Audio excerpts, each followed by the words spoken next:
The complexities of Monaco and how I approach it, I mean, I've been doing it a long time, so naturally do the normal preparation, which is spend time at the factory with the engineers, try to understand the past. In actual fact, last night I was just driving around the track in my smart car, visualizing certain things. It's not so easy when there's lots of cars on the road, but it's a very, very difficult circuit. It's a circuit which is all mental. It's not a physical circuit, so it's really just about making sure you're sharp and clear on the mind. It's about understanding the width of your car. It's understanding the experience, of course, over the years. Helps massively in understanding how to set your car up. We have a new car this year. It's wider, it's faster, so it's going to be a massive challenge this weekend. So making sure that we hit the ground running. And also the most important thing is that you have to learn to walk before you run. And what I mean by that is you have to take it quite easy. You have to build up to the pace. So by the time you get to Q3, second run, that's the time when you're at 100% or just over 100%. Monaco is always a great challenge. As a driver, you're always looking for challenges, and it is definitely a one.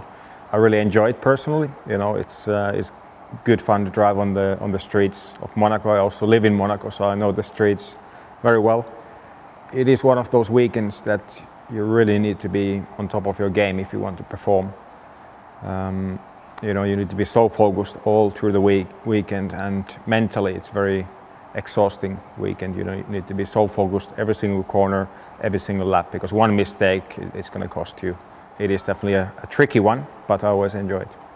So with the new car being wider, I mean, I'm used to driving it now, but I mean, it's already very narrow, the circuit. So, but yeah, as I said, being that we've been driving it for a while, you're kind of already used to the width. Just like, you know, when you're driving a normal road car, you obviously know your peripherals, and but I think overtaking is going to be even worse, which there is no overtaking anyways, so doesn't really make any difference. We've got these big tires, so I guess in trying to push the car as close to the limit and close to the wall, it's going to be a real test of your awareness of how wide your car is and how, you know, where the rear end really is. I'm sure there's going to be some brushing of the barriers, but hopefully nothing too serious. I think Monaco this year is going to be even bigger challenge. You know, these new cars, you need to, as a driver, you need to push them more. You need to be more aggressive to achieve the limit of the car. Being on the limit in Monaco is a bit more tricky, and you need to be more precise than other places. So this year is going to be unique. Also, the cars are wider than before, so it means we have less space, and it's already pretty narrow track, so should be good.